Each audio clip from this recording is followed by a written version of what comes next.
Thank you. Thank you, Mr. Kristian Harpviken, for this introduction. And, you have outlined virtually the contours of what I should frame my remarks to. I intend speaking for a maximum of 40 minutes, maybe over 30 minutes or so, and I hope that we'll have a good discussion afterwards.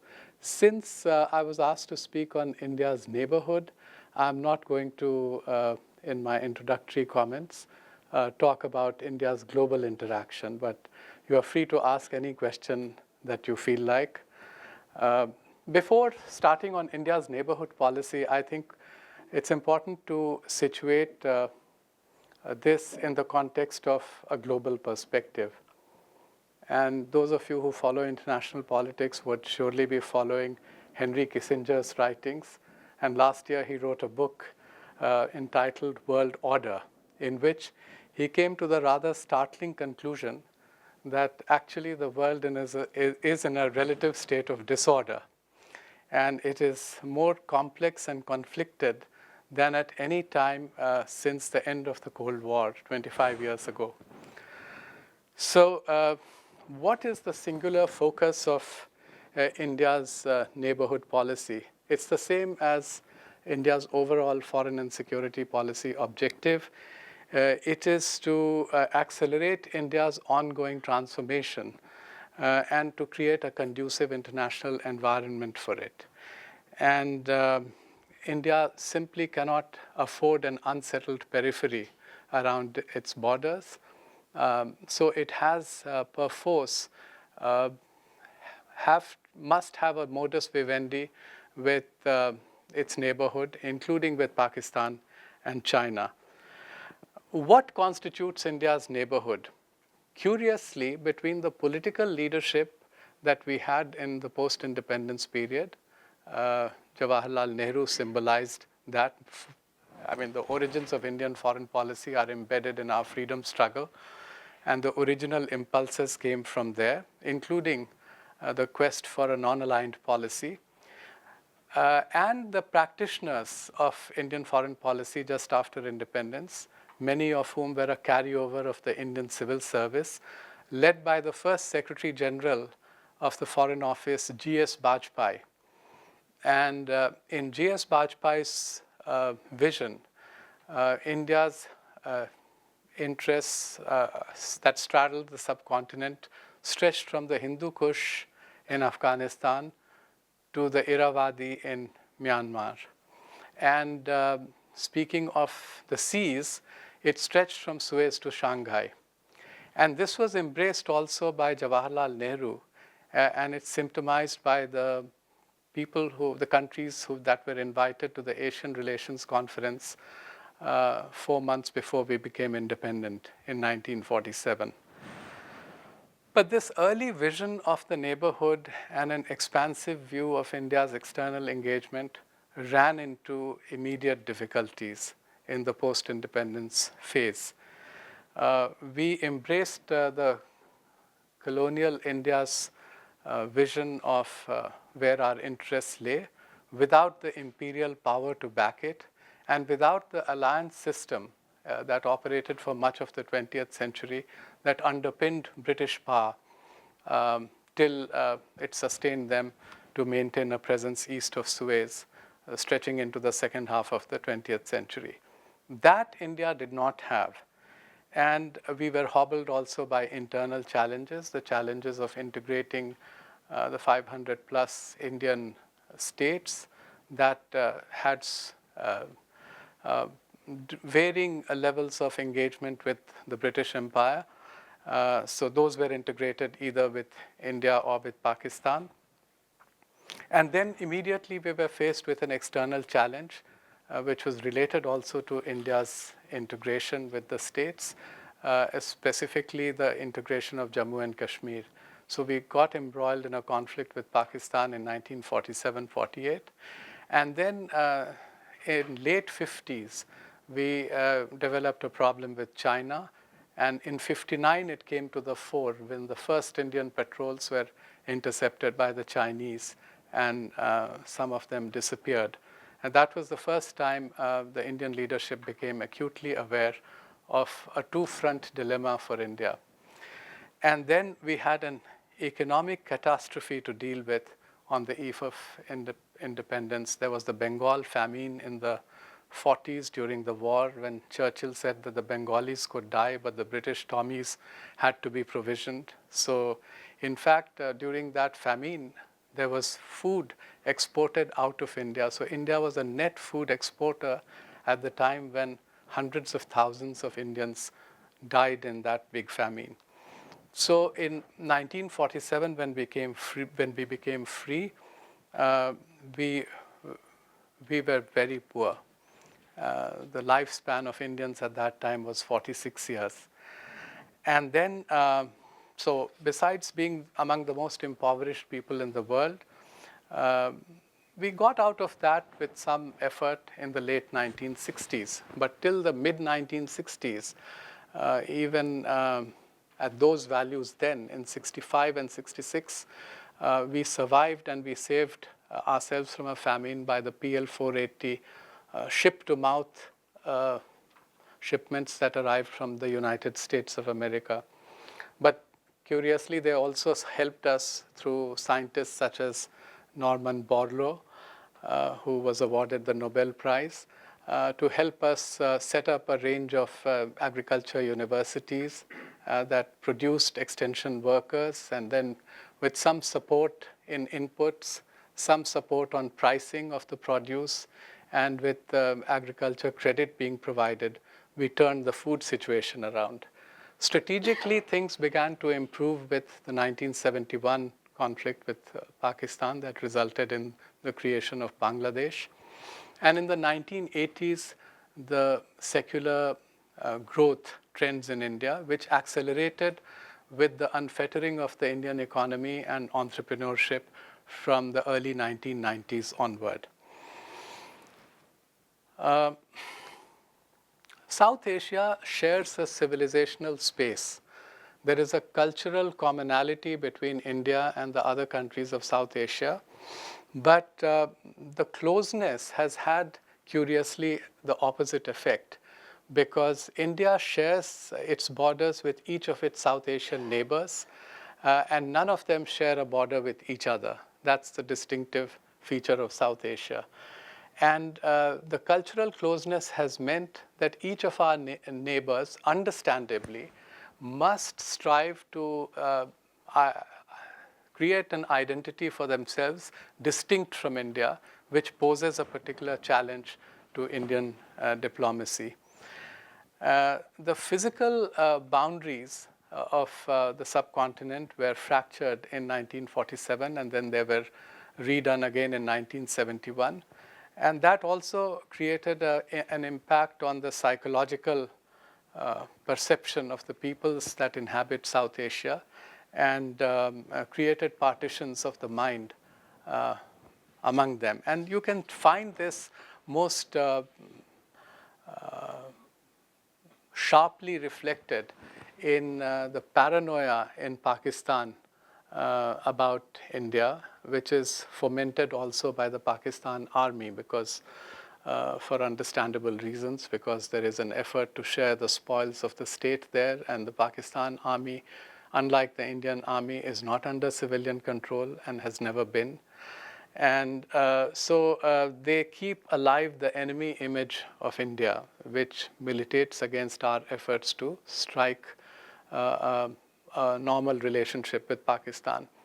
There is also a problem about the identity of Pakistan, because there is a definition of its nationhood based on its Boolean opposition to everything that India stands for. So the nation state till 1971 remained united in opposition to India. It was curiously created with two separate wings in two different parts of the subcontinent, so that wouldn't have lasted very long. But even in present-day Pakistan, the emergence of a secular identity, a civil-based sense of nationhood, has not been allowed to develop by a combination of political forces and by the army establishment.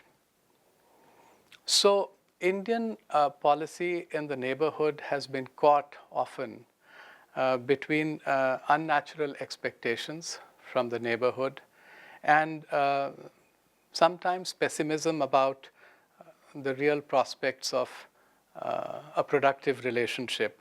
And this works on both sides, both in India and outside of India.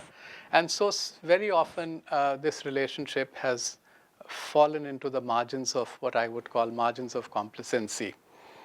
But there is a change in mindset now. There is a change in mindset propelled by basically the economic regeneration of India. And India does no longer harbor this feeling that we can't do much to help our neighborhood, but we won't allow others to come in and help. So now we have the resources to engage in a range of connectivity projects, whether the connectivity is trade or transportation or ICT or energy or people-to-people contacts. And we have done things which are quite inventive in the neighborhood when we examine our relationship with different countries. That will become obvious. So there is a real engagement all around. And with the change of government in India, this slow turnover of India's practice in the neighborhood, this emphasis on developing a habit of cooperation, which is 10, 15 years old, that got further reinforced because one of the first acts of Mr. Modi was to invite the leaders of all the neighboring countries and of Mauritius to come for his inaugural on the 27th of May last year. And this was followed up by immediate plans to visit each of the capitals. He began with Bhutan, with whom we have a very special relationship based on trust. And then he went to Nepal. It was a visit by a prime minister to Nepal, a bilateral visit after a gap of 17 years. He visited Sri Lanka, a visit by an Indian prime minister, believe it or not, after a gap of 28 years. So this was the level of our disengagement at the political level. Actually, there was always this mistaken notion in Delhi that if an Indian prime minister went to the neighborhood, he must, like Santa Claus, carry a bag full of goodies for the neighbors. And that's not how neighborhood policy can be pursued, because sometimes you go visit neighbors just to express solidarity. Sometimes you visit neighbors to have a conjoined or common policy towards the extended neighborhood or on global issues. That reticence on the part of India's national leadership has certainly been broken by the manner in which Mr. Modi has reached out. He has visited the Indian Ocean states. He went to Seychelles. He went to Mauritius and Sri Lanka. The land boundary with Bangladesh has been settled, and the previous government, UPA, had settled the maritime boundary with Bangladesh. And his visit to Nepal in May created a flutter because he went and spoke in the Constituent Assembly. And across the political spectrum, this changed attitude that was reflected in what he said and how he behaved made a big difference. There is a blip in Nepal right now, and this blip also is very easily explained by the manner in which our government engaged with Nepal. When Mr. Modi went to Nepal for the first time, he spoke about fulfilling the aspirations of the people that came out of the people's movement, the Jan Andolans of 2006 and 2007. And he said that the new constitution must reflect the aspirations of the people that came from the womb of their struggle. And then in November, he went to Nepal again for the SAARC summit. And there he advised the Nepalese to have a constitution which was based on the widest possible consultations and a larger measure of consensus possible, the largest measure of consensus possible, because full consensus was not possible. And not go on the basis of majoritarianism, because that's not how South Asian constitutions were written.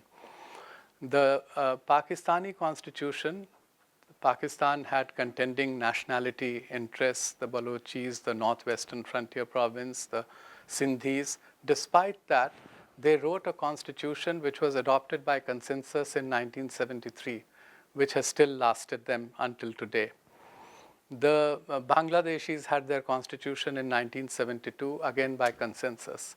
The most recent constitution that we have in South Asia before the Nepal one is that of Bhutan in 2008, again adopted by consensus.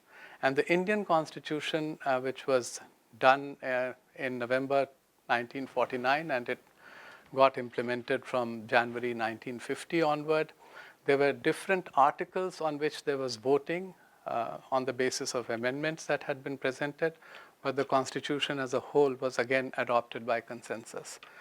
So the Nepalese, by departing from this South Asian practice, actually tried to do a sleight of hand on a significant segment of their population that was deprived of their rights under the new federal setup that they have created, which has been based on a gerrymandering in a manner that the hill elites continue to dominate in 6 of the 7 provinces that have been carved out.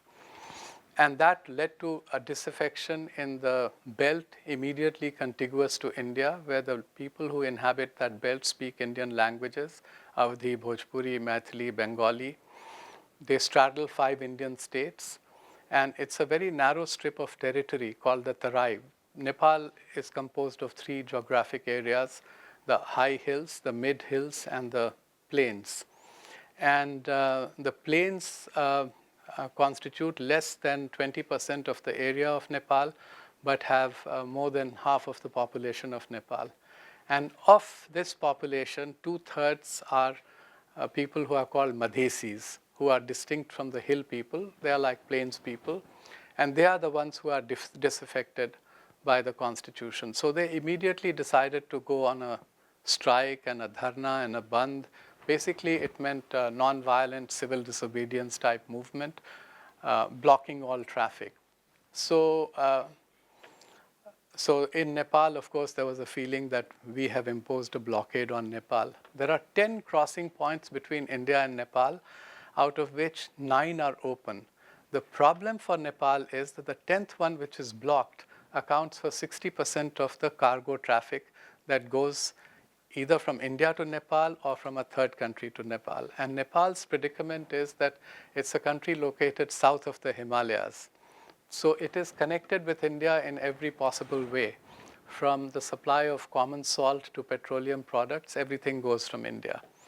And the Chinese, for instance, have had a 5-year program of increasing Nepali exports to China, as a result of which, talking of logistics difficulties between Nepal and China, the Chinese imports from Nepal have risen from 1.3% of Nepalese exports in 2010 to 1.9% in 2015.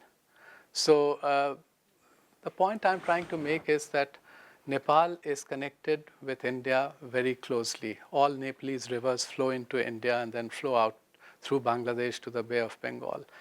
And so the relationship, the people-to-people relationship is so close that we have Nepalese generals in the Indian Army commanding full divisions of the Indian Army who are Nepali passport holders, because we allow Nepalese employment in India and give them national treatment. Nepalese can come into India without an Indian visa, and they can work in any establishment, not all government establishments, but they can work for the defense forces and the police forces. And my office, when I was ambassador in Kathmandu, used to pay out pension to 120,000 Nepalese through the pension budget that we had in the embassy in all parts of Nepal, for which we used to set up camps for distributing these pensions. The Indian Chief of Army Staff is an honorary 4-star general of the Nepalese army and vice versa. The first foreign visit that the Army General, the Chief of Army Staff of either country undertakes is to Kathmandu and to New Delhi. So we have a very close relationship, and the closeness, again, as I told you, begets a sense of sometimes grievance, sometimes real, sometimes imagined. So right now what happened was that we had, for example, the new Nepalese foreign minister in Delhi trying to resolve the border so-called unofficial blockade. And we explained to him that the 300 petroleum trucks that belong to Nepal Oil Corporation were blocked at Birganj, the single checkpoint where the blockage is on the Nepalese side, because the people are out demonstrating on the streets. All the inroads into Nepal are closed in that district. So we told them that you take your trucks out and take your petroleum products from the 9 other points that are open. And they are trying to do that gradually. Now, because they are further away from the offtake points of petroleum products, it's going to create a difficulty for Nepal. If the government of India was intent on choking Nepal or pressuring Nepal in this fashion, then Mr. Modi would not have accepted to release funds for the construction of an India-Nepal pipeline for supply of petroleum products, which will be extended right up to Kathmandu. It's not begun to be built now, but it's been budgeted and the funding is approved, and they are doing the detailed project report to implement this. So there is a propaganda by the ultra-nationalists in Nepal. So there is a government in Nepal that has been constituted with all the left parties having got together with the royalists. So there is a combination of the extreme right and the extreme left. But Nepalese are very supple in their political demeanor. And I'm spending a few more minutes on Nepal, not just because I was in Nepal until recently, but also because there is a crisis that is brewing there. And they are so supple that in India we had a Naxalite movement. It started in 1967 in a village called Naxalbari. And adjacent to that is the Nepali district of Jhapa. So the present Prime Minister started a Naxal-type movement in Nepal. And they started exactly like the Naxalbari movement started, by beheading a few landlords. So there was a government crackdown. And the present Prime Minister of Nepal, KP Oli, was imprisoned for a period of 14 years by the Nepalese authorities after a trial as a consequence of that uprising. The transition that the Nepali equivalent Naxalites have made in Nepal is such that from 1994 onward, the Communist Party of Nepal, United Marxist-Leninist, has had a succession of prime ministers elected democratically. Indian Naxalites are still only represented in the lowest level of Indian democracy, which is the Panchayati Raj institutions, the village institutions and municipalities.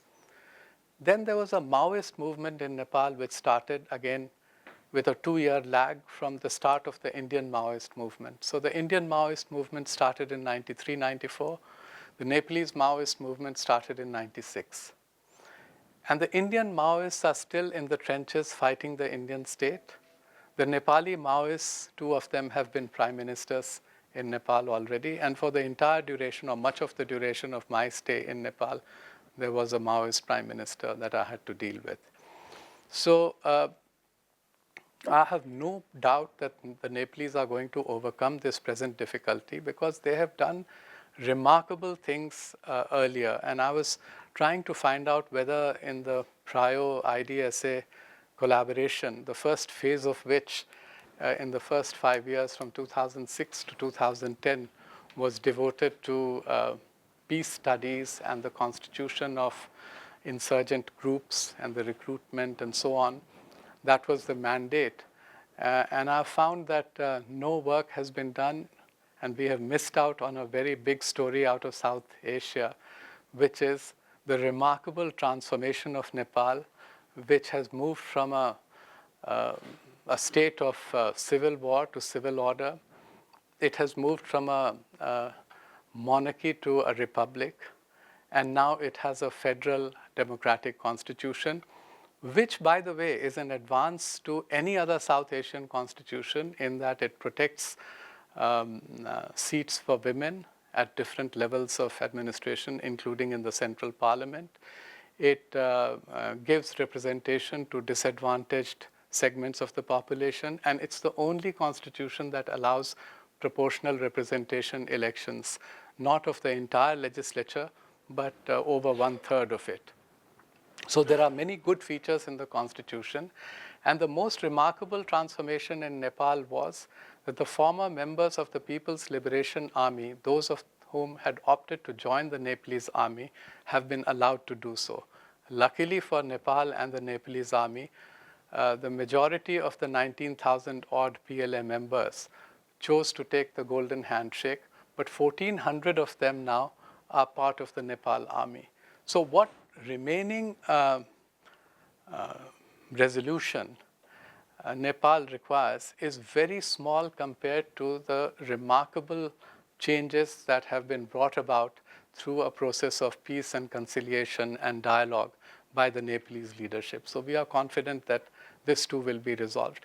The problem has arisen because there was an absence of communication. There was a gap in communication between the Indian leadership and the Nepalese leadership, because Mr. Modi was very conscious of the fact that in our neighborhood there is a feeling that India is too interfering. So he thought he had given the right message. He thought that we would work for a desirable outcome, and we would not entangle ourselves in the processes of how to achieve that desirable outcome. And that is where there was a little bit of a lifting of the eye of the game that was on in Nepal. And the Nepalese political leadership was in a hurry because the constitution making was related also to the transition of government from one coalition partner to another. And so you had the constitution adopted, you had a change of government. Tomorrow there is filing of nomination for the president and vice president, and day after you will have a new president also in Nepal.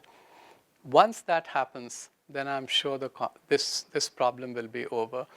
And I see a good coming out of it because I think in Nepal there is, had it been any other time in Nepal, there would have been such huge anti-India campaign, including a violent campaign against Indian interests in Nepal. That has not happened. It's the same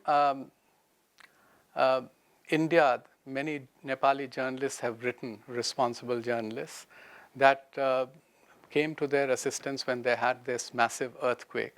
Within 6.5 hours of the earthquake, the first responders from India were on the tarmac in Kathmandu airport. And we had helicopters deployed all over Nepal. We had an air bridge that was working. And we had relief supplies reached to not the far corners of Nepal because they have taken responsibility for it.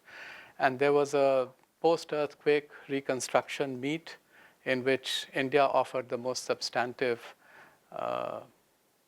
assistance package, 40% of which, of $1 billion, is going to be in outright grant. So we have not been wanting in coming to the assistance of our neighborhood. Something similar has been done vis-a-vis Bangladesh. And so if there are joint projects that are being pursued, we have the commitment of covering it up with Exim Bank loans. We are considering with, I spoke about connectivity. That straddles our relationship all over South Asia, except with Pakistan. Pakistan is hugely energy deficient, and we offered very quietly, without any publicity, to link the grid from Amritsar to Lahore. But the Pakistani military vetoed this plan. And this takes me to the other problem of dealing with Pakistan. One is the problem of national identity, of the self-image of the country, of the enemy image of India. And that breeds also a similar sentiment on the Indian side. But the dilemma of India of who do you deal with in Pakistan? Pakistan has a civilian administration today, but in the 68 years of Pakistan's existence, 50% of the time there has been military dictatorship in Pakistan, and the remaining 50% of the time, although civilian authorities are in control, foreign policy as it relates to Afghanistan, as it relates to India, as it relates to China, the USA, and the strategic assets of Pakistan, which some of you might make the mistake of thinking that nuclear weapons are their only strategic assets. No. The sub-conventional strategic assets of Pakistan, including the use of terrorist groups that are surrogates of the Pakistan army, to address perceived asymmetry in the conventional balance between India and Pakistan, that too is under the control of the Pakistan army. So we discovered this soon after our nuclear weapon tests. Normally, you would assume that if two adversaries have nuclear deterrence, then it begets a kind of responsibility. And our Prime Minister visited Pakistan, went to Lahore, had the Lahore Declaration. So whenever India-Pakistan conversations will resume, they will resume from Shimla, from the Lahore Declaration, from the kind of understanding that we were slowly trying to develop through a back channel which had been established. But by the time the back channel could produce results, Musharraf's position had become very weak in Pakistan, so we couldn't pursue it any further. And whether that result of the back channel talks would have sold in India is also a question mark, because the Indian national leadership did not take informed Indian public opinion into confidence while pursuing this dialogue. And there was necessarily a problem there, because you can't have back channel talks while sharing it simultaneously with the informed public, but you could share it with the national leadership across the political spectrum. That was also not done in India. So there is a big question mark of where you start from when you resume a dialogue with Pakistan. But how do you resume a dialogue with Pakistan where the military is stronger than at any previous point in any civilian administration? Because now the military has taken also the role of trying civilians in Pakistan in military courts. Military courts normally confine themselves to trying military personnel for transgression of their rules of conduct, but not in Pakistan. So all terrorism-related cases are now tried by military courts in Pakistan. So they have an ingress in foreign policy, they have an ingress on security policy where it concerns nuclear weapons and sub-conventional methods of warfare. Now they have an ingress also in the judiciary. And in Kargil, we discovered that the Pakistani military thought that they could take the advantage of stealth and surprise and upset the conventional status quo without inviting the fear of a riposte or of the fear of an Indian reaction to take back the territory that was lost because of the nuclear balance that exists between India and Pakistan. But that was part of the nuclear learning, because what they thought did not happen. India fought to take back that territory, and it was taken back with a certain loss of lives of the Indian soldier and officers. So we lost about 500 odd men in that campaign. And then the Pakistanis learned that that kind of adventurism doesn't pay. So from 1999 until today, aside from border skirmishes which take place across the line of control, there has not been an outbreak of war with Pakistan in the last 16 years. And we really hope that aside from normalizing relations with Pakistan, which might take time, if Pakistan were to do vis-a-vis India what we have done vis-a-vis China, that would be a big change. What we decided to do with China, we have a border dispute with China. But and we have a very hot border, because with Pakistan, we have a border where we have a line of control and an international boundary, which both sides recognize and know where it lies. So that's why it's called line of control. With China, we have what is called line of actual control. It's called LAC. And it's a very interesting distinction, because except for the middle sector where we have exchanged maps between India and China, our border talks have not even proceeded to a stage where the Indians and the Chinese know what each other's claim lines are. So we have not exchanged the maps of the eastern and the western sectors, which are the longest sectors. So the soldiers that are on patrol, luckily it's sparsely populated, very high altitude areas. So we don't have a consistent manning and a constant manning of the borders. But if Indian and Chinese patrols come face to face, the Chinese are patrolling supposedly their side of the border, we are patrolling our side of the border. So obviously they come together and there is like a tug of war, a friendly contest of pushing and shoving. But a shot hasn't been fired on that border in the last 40 years. So that's very different from the border that we have with Pakistan, where everyone knows where the border is.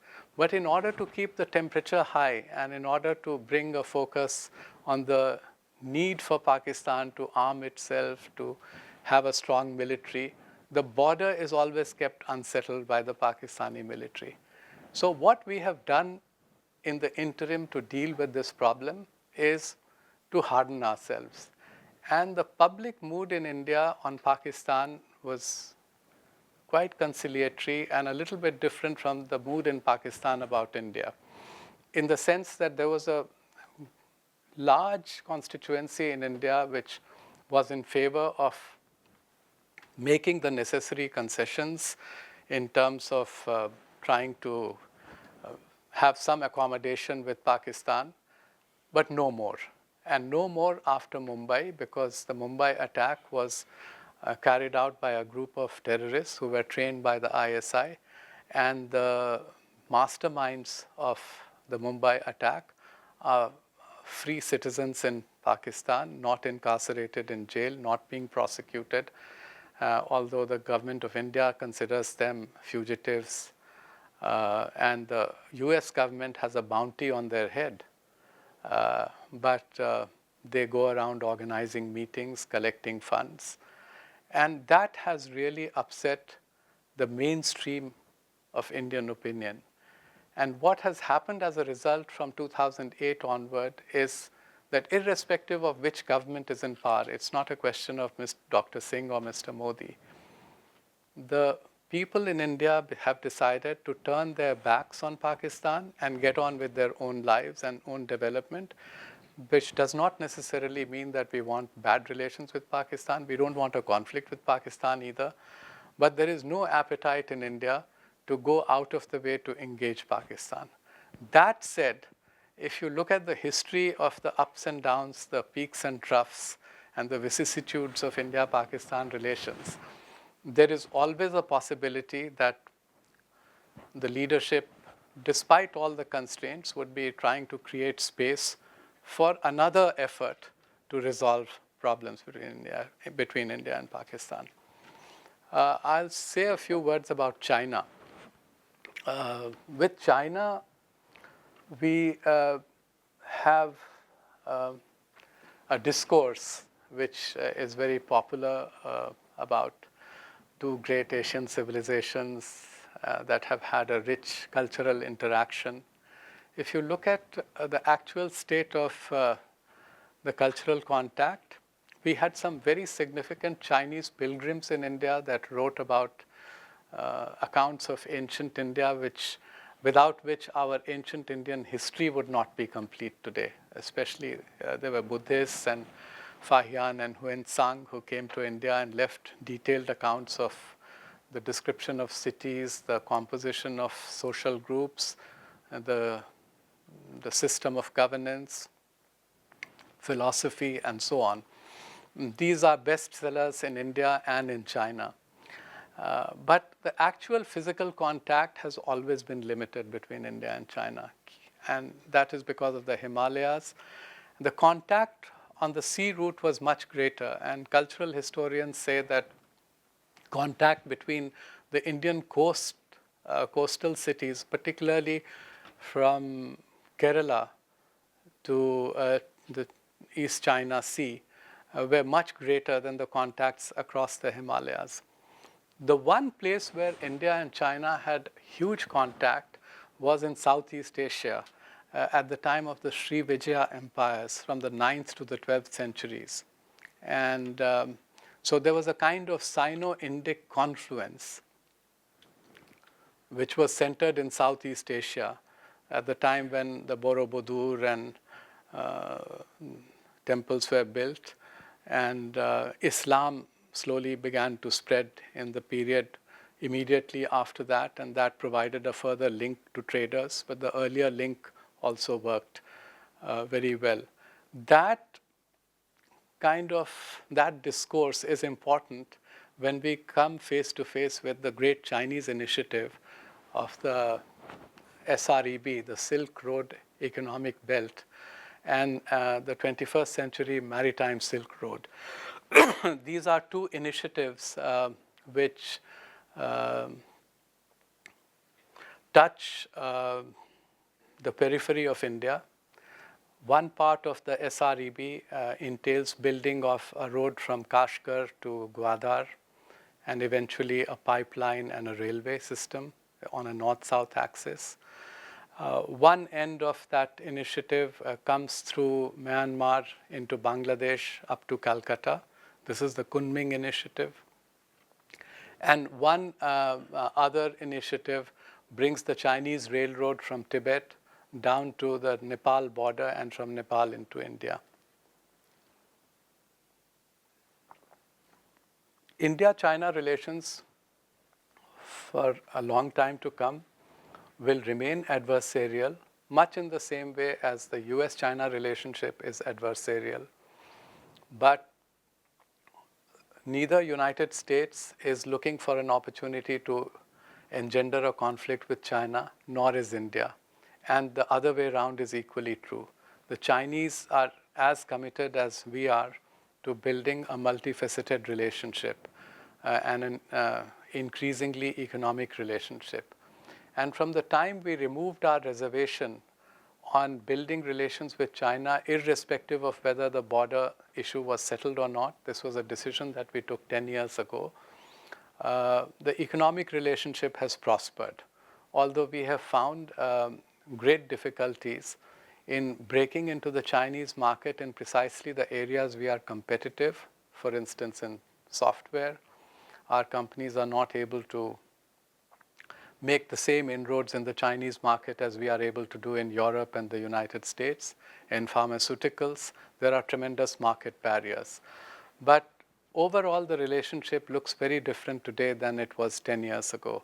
And despite the fact that the Chinese leadership has shown no inclination or anxiety to settle the border, and there is greater pressure on that from the Indian side, I think the relationship is essentially a stable one.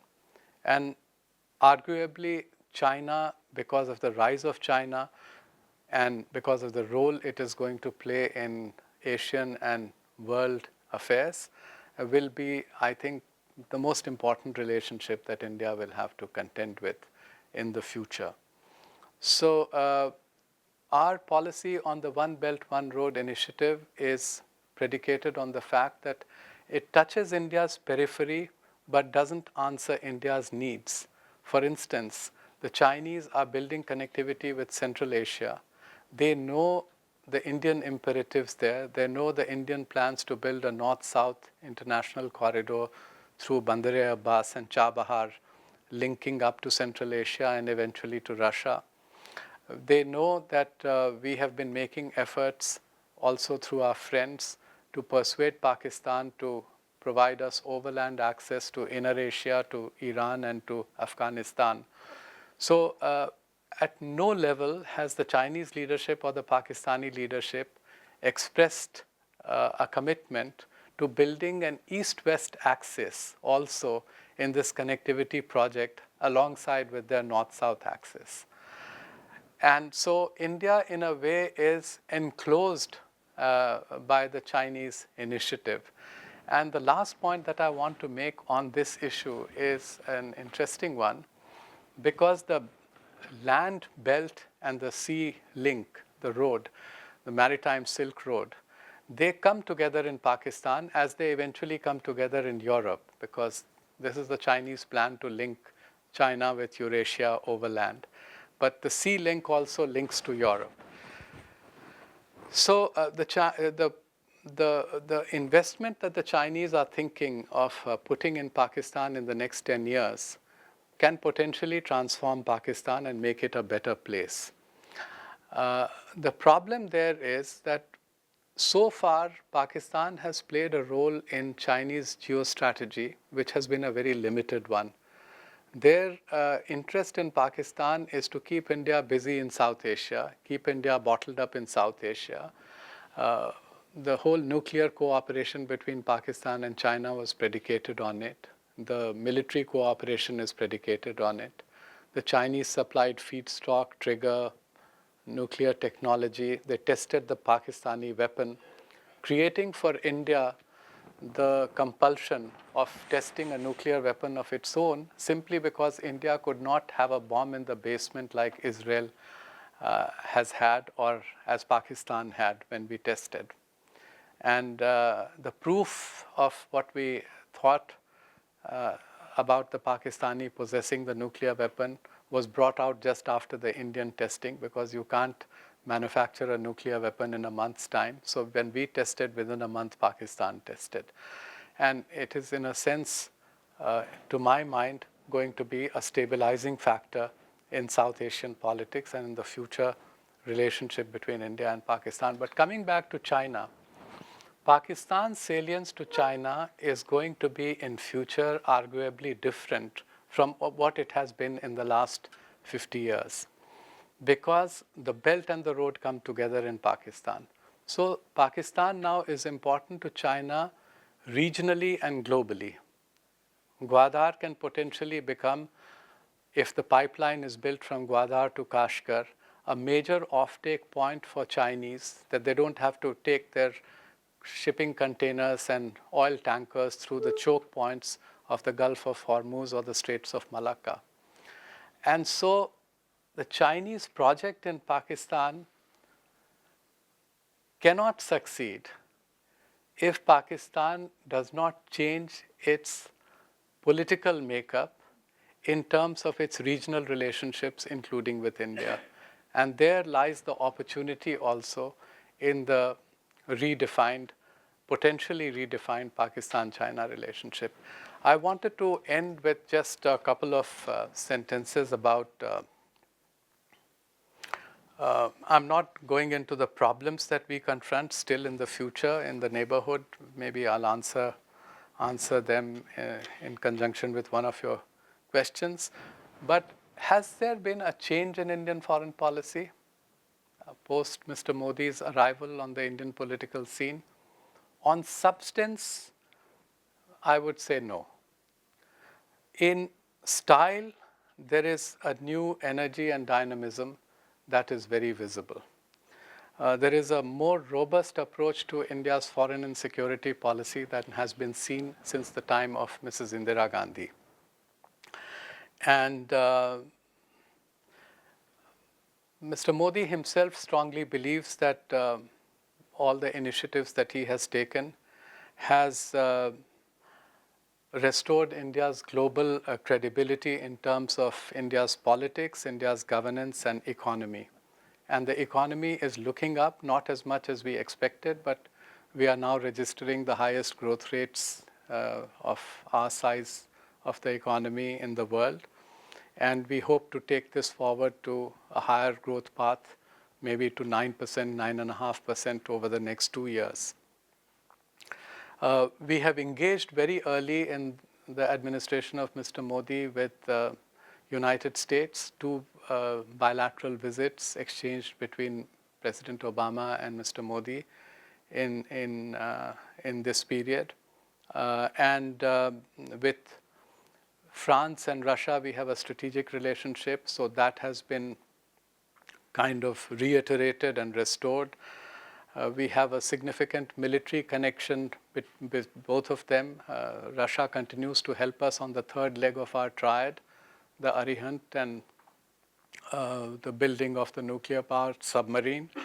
Many of our platforms which are still in use in the Indian military come from China, both the armor and the Air Force. And we also have built our relationship with a range of middle powers. And the number of visits that Mr. Modi has undertaken, I mean, in Asia, you look at Australia, South Korea, Japan, there have been exchanges on both sides. Canada, they have, I mean, such energy has not been seen for a very, very long time. And finally, the constraints in one sentence is not in envisioning where India should go or what we should do, both internally and externally, but of ensuring that what has been promised should be delivered. I think there lies India's greatest challenge, because India's foreign and security policy in the next 3 years will be the outcome of how well we perform domestically. And I have overrun my time, so I'll stop here and take your questions. Thank you for the patient hearing.